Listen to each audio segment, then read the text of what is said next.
Os caras ciscaram todo o meu carro, os caras foram na casa de um por um jogar rojão, ameaçaram família. Salve pessoal ligado aqui na TV Torcedores, estamos de volta para mais uma edição do Encontro com Ex. Hoje meu convidado, ele é campeão brasileiro, ele é campeão da Copinha, vocês já sabem quem é, já tá aqui na thumb, né? Vocês já sabem quem é, né?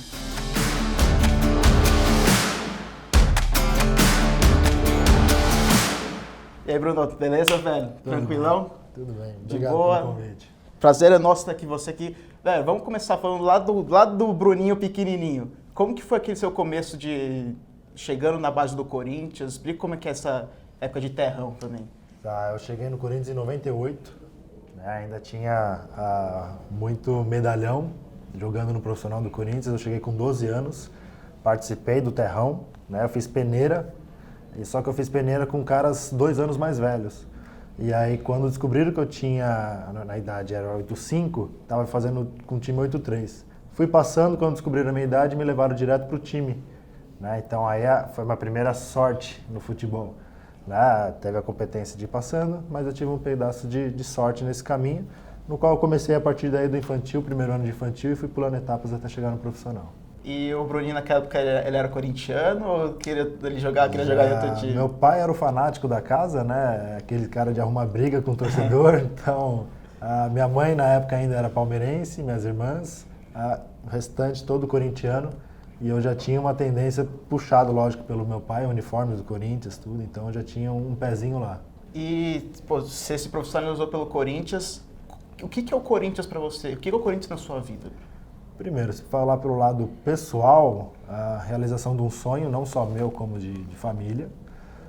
Tudo que eu tenho hoje é devido ao Corinthians, é devido ao esporte, né? O futebol me proporcionou, né? A casa, o carro, as viagens, experiências.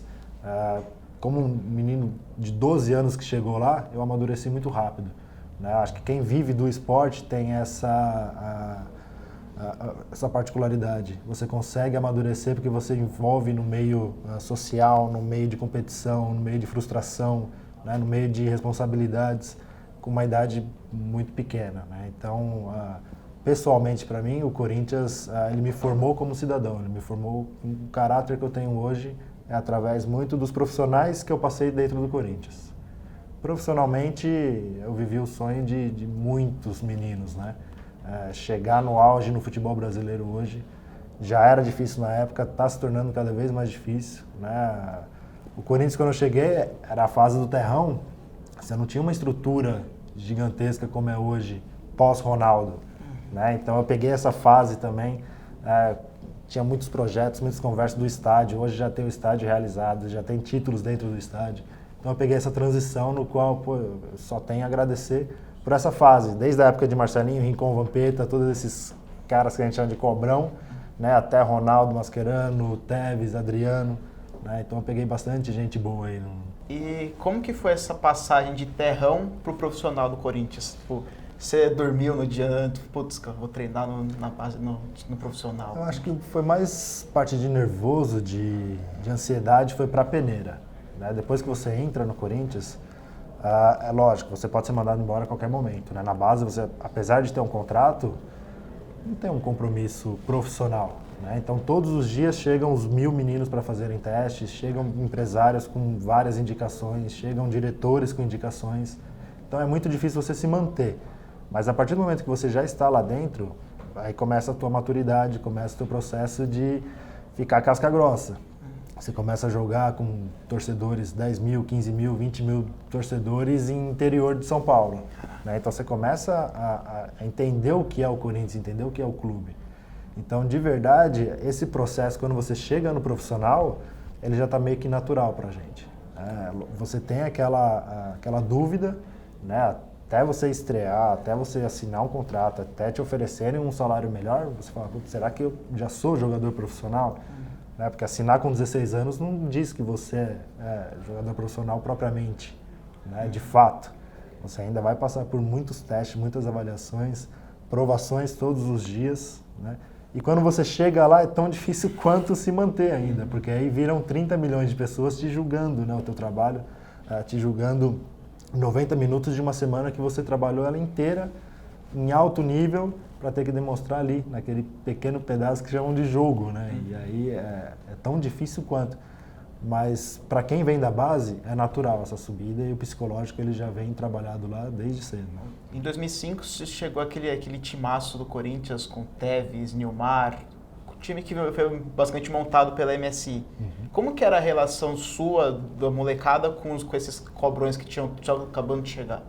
Era meio que de alegria por estar junto, mas a gente estava vindo de 2 Taças São Paulo consecutivas, sendo campeões, né? E treinando já na parte de cima, treinando com os profissionais. Então a gente estava nessa transição de, vai deixar de ser menino da base para virar profissional e ao mesmo tempo tendo as contratações de Mascherano, Tevez, Seba, o Nilmar já estava, Roger, muita gente boa, porém a base dava um suporte muito legal para o profissional. Tanto é que em 2004 para 2005, quando houve uma transição de treinador, a maioria dos jogadores da base assumiu a titularidade. E a gente foi de 14º do brasileiro para 7º até o final dele. Então a gente deu uma alavancada boa. E aí quando vem aquele monte de galácticos que depois chamaram de novo até para brasileiro e Libertadores 2006, parecia que a gente já fazia parte daquilo, parecia que a gente já estava inserido naquele conteúdo. E o Tevez, ele era gente boa, conversava com todo mundo, ou ele ficava só na panelinha dos gringos lá? Não, ele é bem fechado, ele é bem reservado, o Tevez. Mas só entre jogadores, ele era brincalhão, ele era conversador. Quando precisava de um assunto no qual tratava diretoria e jogadores, ele se colocava à disposição para intermediar como capitão, um dos capitães do time.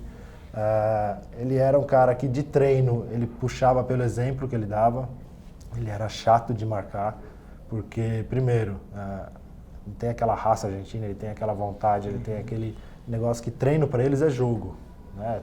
Aí eu coloco os 3, posteriormente, depois tiveram mais argentinos, chilenos no Corinthians também, mas o Tevez, o Mascherano e o Seba, em treinamento, eles elevavam o nível incrivelmente, porque era o tempo todo intenso. Né? E ficavam bravos quando algum menino da base ou um outro profissional aparentemente fazia um corpo mole. Né? Então isso sempre elevava o treino e isso era sensacional pra gente, subindo e ganhando essa experiência.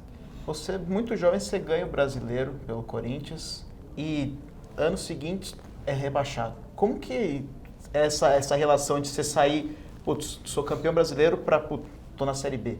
Como que é a cabeça do moleque, ela vira? Isso durou uns 2 anos, assim, na verdade, que foi, 2005 foi o paraíso, porque a gente acabou de ser campeão da Copa São Paulo, eu já estava jogando no dia seguinte no profissional, campeão no final do ano pelo brasileiro, e o brasileiro é um campeonato extremamente difícil, com clubes excelentes, e aí em 2006 a gente tem uma Libertadores toda badalada, toda a imprensa totalmente focada em cima do Corinthians pelo time que tinha. E de repente, depois de uma eliminação, você começa a ter todo um planejamento posto à prova, né? E aí em 2007, que foi o ano do rebaixamento, eu lembro que foram de 3 a 4 treinadores em um ano, no qual cada um trouxe um grupo de atletas, tentando dar qualidade para o elenco, ou fazer um pacote mais em conta e uma gestão não tão boa assim. E realmente, dentro do clube, a gente via que, primeiro, você trazer 12 jogadores de uma vez, já com o elenco todo dentro do clube, a possibilidade de dar a tal da liga era muito difícil. E realmente não deu outra. Cada treinador que passava vinha com uma metodologia diferente. Quando o clube estava começando a entender ele, mandava o cara embora, o resultado não vinha. E aí quando chegou o Nelsinho no último quarto do ano ali, que o time começou a demonstrar um crescimento maior, aí a bola realmente já não entrava mais, as coisas já não davam mais certo. Perdia jogo fácil, perdia jogo difícil e no último jogo que a gente considera contra o Vasco dentro do Pacaembu, que era só ganhar nessa época era bem difícil, mas ganhar e a gente estava fora, depois de um jogo que a gente ficou o tempo todo em cima do Vasco, finalizando, criando oportunidades e em uma bola eles decidiram o jogo, a gente já sabia que dificilmente a gente escaparia no Sul ainda contra um Grêmio muito forte, né? Como que para você foi trabalhar com o Mano e com o Tite? Porque você trabalhou com os dois dos últimos técnicos da seleção. Como que era essa para você? O Tite foi o cara que me subiu pro profissional, né? né? Foi o primeiro treinador de fato no qual agora você deixa a base e vem ser profissional, foi com o Tite. Eu já tinha treinado com o Parreira, tinha treinado um pouco com o Luxemburgo, mas o Tite foi o cara de fato, assim. Depois passaram outros grandes também, mas o Tite é engraçado porque falaram que ele teve uma evolução, lógico, de estudo, uma evolução de técnica, uma evolução de gestão, mas ele nunca mudou o jeito dele de ser. Trabalhei com ele perto de 5 anos ao todo, né, nas 2 passagens dele pelo Corinthians. E em nenhum momento eu vi um cara diferente do que ele é hoje na seleção. Nenhum momento. A tomada de decisão dele sempre pensando no grupo, sempre pensando em todos os envolvidos. Ele dá valor pro cara que trabalha. É impressionante. Se você, independente do seu nome, independente do teu histórico, independente de qualquer coisa, se você faz por merecer, você tem uma oportunidade. Tanto é que em 2011, eu não estava no elenco do Corinthians, eu estava voltando de lesão do Bahia, ainda assim com contrato com o Corinthians, mas eu pedi só para ficar treinando, para ter uma condição de jogo, para poder sair novamente. E ele, junto com o Fábio Carilli, que era a comissão, com o Kleber Xavier, com o Geraldo Delamore, eu treinava mais com eles do que com o Tite. E a partir daí eles começaram a ver meu desenvolvimento dentro de campo e me reintegraram ao elenco. E a partir do segundo semestre do Brasileiro eu comecei a ir em todos os jogos do Brasileiro.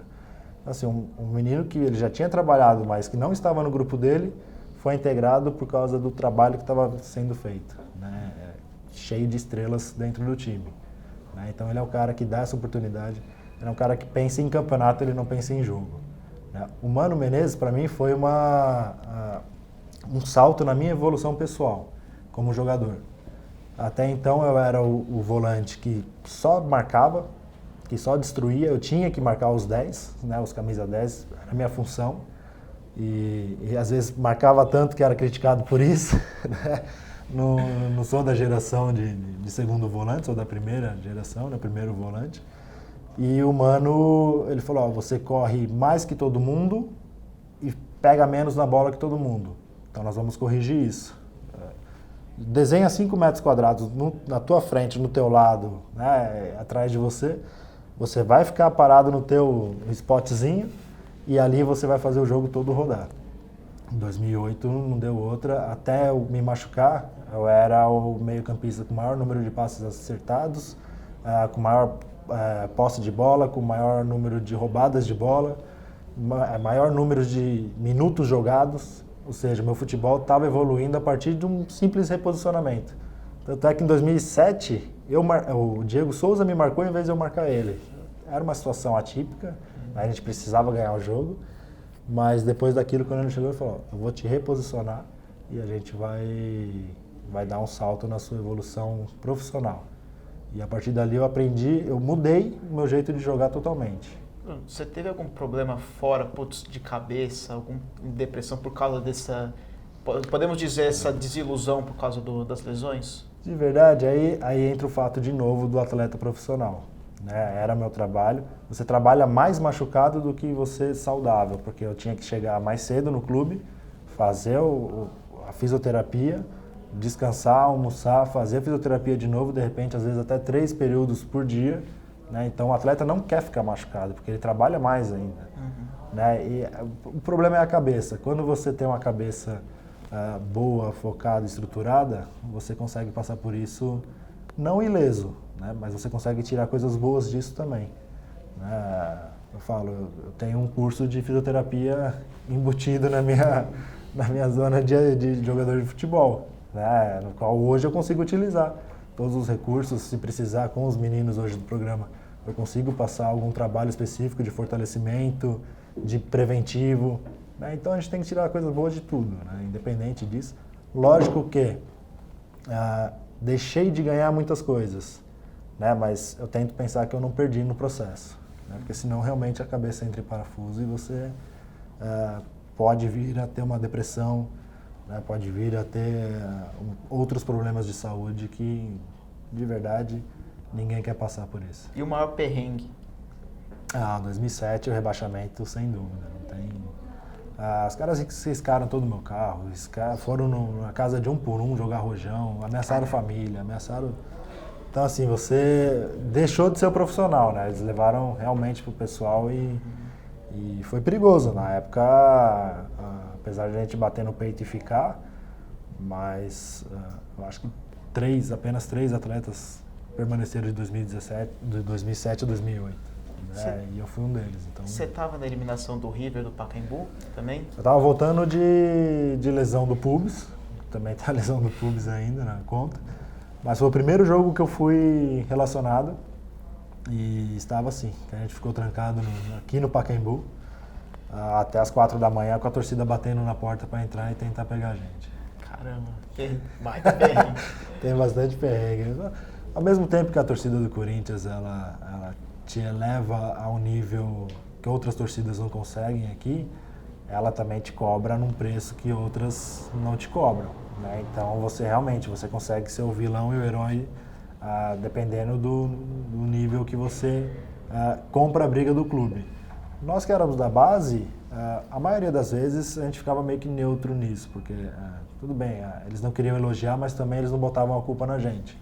Eles viam que a gente, no mínimo, a gente tentava, comprava a briga e corria junto com todo mundo. Né? Então, outros sofreram mais do que os meninos da base. Vamos agora pro Eu Nunca. Bruno, é o seguinte, o Eu Nunca é um quadro que a gente tem aqui, que eu vou falar uma frase e você fala se você nunca fez ou se nunca viu. Hoje é tranquilo. Alternativo, o que eu falo? Se já aconteceu ou não com você. Tá bom. Vamos lá? Vamos lá. Eu nunca dei migué nos treinos físicos. Cara, eu nunca. Eu sempre gostei muito de treinar. Eu era o cara que gostava de puxar fila. Lógico que tinha dias que eu não estava apto a fazer o treinamento todo. Mas de migué, realmente eu nunca. Eu nunca forcei um cartão para ficar aquele jogo lá do interior do estado. Não, vou tomar um cartão aqui, vou ficar... Não, foram poucas vezes que a gente teve essa oportunidade, porque realmente a gente sempre precisava jogar, mas já aconteceu sim, já pensamos sim, lógico. Eu nunca pensei que o meu técnico não sabe nada de futebol. Não, tiveram alguns que realmente mostraram que não sabia muita coisa não. Então, é que assim, a gente tem uma concepção de futebol desde pequeno, assim como os profissionais que são treinadores, mas muitos que deram certo nos ensinaram que algumas coisas não davam e alguns treinadores pegavam esse não dava como o trabalho deles, né? Então sim, tem treinador que realmente precisa evoluir um pouco.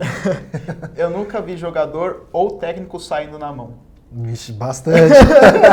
Eu sempre tem bastante. Você estava na época... Eu presenciei o Tevez com o Marquinhos, o Carlos Alberto com o Ricardo Rosa, acho que de porrada o Denis com o Marcinho. De porrada acho que foram só essas três, mas Mascherano com o Marcelinho também teve. Eu nunca vi árbitro prejudicar um time de propósito. De propósito é bem difícil você falar, mas como prejudicaram? Que você sente... A favor e contra, sim. Né? Bastante. Você via principalmente. Tanto é que o VAR não agora ele não é unanimidade, porque realmente o certo se torna errado quando é contra, né? Então é bem complicada a situação, mas já vi bastante. Eu nunca vi companheiro de time olhar para baixo no vestiário. Se é que você me entende essa gíria aí, do zóio de treina. Rapaz, tem, hein? Não é só jogador, não. Já sofreu com o zóio de treino? Se sofreu, eu não lembro não, cara, de verdade, mas eu acho que tinha outros caras que eram mais observados aí. Mas tem, lógico que tem. O esporte, putz, tem de tudo no esporte. Eu nunca vi companheiro de time chegar bêbado pra chegar pós-balada, exalando, correndo do meu lado, exalando cheiro de álcool. Já inalei muito álcool por tabela. Não, teve bastante. Principalmente uma geração anterior, os caras, eles conseguiam treinar no nível alcoolizado, mas acho que dava o combustível para eles, porque era bastante. Eu já curti uma noitada com o Ronaldo. Não, cara, eu de verdade nunca fui nem com o Ronaldo, nem com qualquer outro jogador. Eu fui o outro tipo de jogador, de atleta. Eu já aproveitei uma noite depois de brilhar no Corinthians. Do meu modo, sim, mas não nesse sentido, saio do jogo e vou pra bagunça, não. Fui curtir realmente com família, fui curtir com amigos. Sim, isso já. Bruno, e antes, para acabar tudo, a gente está aqui uma parceria de torcedores com a BMG e a gente quer te presentear com isso aqui que você jogou um pouquinho só, Poxa, viu? fico Você muito jogou feliz. um pouquinho, jogou um pouco isso daqui, hein, Bruno? Tá, isso aqui é sua, faça bom uso. Muito obrigado. Foram 14 anos vestindo esse manto aqui, muito feliz. E há muito tempo eu não ganhava a camiseta do Corinthians, né? Então, fico muito feliz com... Obrigado, BMG. Obrigado pelo convite, né, aos torcedores. Será vestida com muito orgulho. Então, sempre que quiser, o espaço está aberto aqui para você, viu, Bruno? Obrigado. Obrigado. Muito obrigado. Valeu. Galera, essa ficou aí mais uma edição do Encontro com o Ex. Deixa o like, se inscreve no canal. Velho, faz aí tudo que você precisa fazer no YouTube, comenta pra caramba aí, espalha pra rapaziada aí, pros corintianos, todos os seus amigos. Valeu, é nóis!